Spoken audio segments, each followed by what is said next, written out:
పశ్చిమ దేశాలు అభ్యంతరాలు వ్యక్తం చేస్తున్నప్పటికీ రష్యా నుంచి భారత్ చమురు దిగుమతులు చేసుకోవడాన్ని యూకేలోని భారత రాయబారి గట్టిగా సమర్థించారు. ఏ దేశం కూడా తమ సొంత ఆర్థిక వ్యవస్థకు ఆటంకం కలిగించుకోదని బ్రిటన్కు చెందిన టైమ్స్ రేడియోకి ఇచ్చిన ఇంటర్వ్యూలో యూకేలోని భారత రాయబారి విక్రమ్ దొరైస్వామి తెలిపారు. ప్రపంచంలో భారత్ మూడో అతిపెద్ద చమురు వినియోగదారుగా ఉన్నట్లు ఆయన గుర్తు చేశారు. భారత చమురు అవసరాల్లో దాదాపు 80% వరకు దిగుమతుల మీదే ఆధారపడుతున్నట్లు గుర్తు చేశారు. అలాంటప్పుడు రష్యా నుంచి రాయితీపై వస్తున్న చమురును కొనుగోలు చేయకుండా ఎలా ఉంటామని ఆయన ప్రశ్నించారు. మా ఆర్థిక వ్యవస్థను స్విచ్ ఆఫ్ చేసుకోవాలా అని దొరైస్వామి పశ్చిమ దేశాలను నిలదీశారు.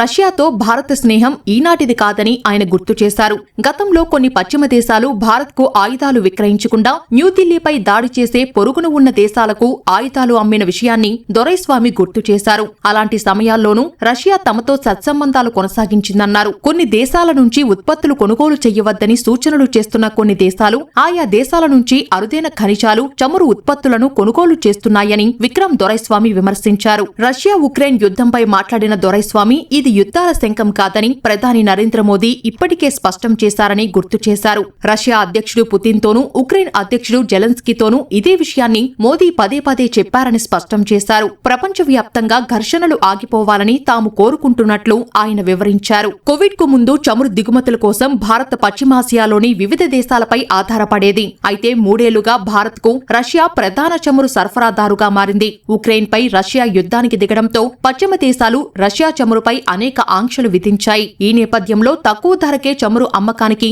రష్యా చేసిన ప్రతిపాదనను భారత్ అంగీకరించింది. చౌకగా వస్తున్న కారణంగా 3 ఏళ్లుగా అధిక మొత్తంలో చమురును మాస్కో నుంచే కొనుగోలు చేస్తోంది. తద్వారా మన దేశానికి విదేశీ మార్గద్రవ్యం బాగా ఆదా అవుతోంది. అయితే భారత్, చైనా తదితర దేశాలకు చమురు అమ్మగా వచ్చిన డబ్బుతోనే ఉక్రెయిన్ పై రష్యా యుద్ధం చేస్తోందని పశ్చిమ దేశాలు ఆరోపిస్తున్నాయి. రష్యా నుంచి చమురు కొనుగోలు చేసే దేశాలపై ఆంక్షలు విధిస్తామని అమెరికా సహా నాటో దేశాలు హెచ్చరిస్తున్నాయి. ఈ నేపథ్యంలో దొరైస్వామి ఈ వ్యాఖ్యలు చేశారు. రష్యా నుంచి చమురు కొనుగోలు చేస్తే ఆంక్షలు విధిస్తామన్న అమెరికా హెచ్చరికలతో తాము ఒత్తిడికి గురి కావడం లేదని కేంద్ర చమురు శాఖ మంత్రి హర్దీప్ సింగ్ పురి ఇటీవలే స్పష్టం చేశారు. అలాంటి పరిస్థితి వస్తే తమకు ప్రత్యామ్నాయాలు ఉన్నాయని వివరించారు. సంప్రదాయ చమురు సరఫరా దేశాలైన బ్రెజిల్, కెనడాల నుంచి దిగుమతులు పెంచుకోవడంతో మార్కెట్లోకి కొత్తగా వచ్చిన గయానా వంటి దేశాల నుంచి కొనుగోలు చేసే అంశాన్ని పరిశీలిస్తామన్నారు. దేశంలో చమురు నిక్షేపాల అన్వేషణను మరింత విస్తృతం చేస్తామన్నారు.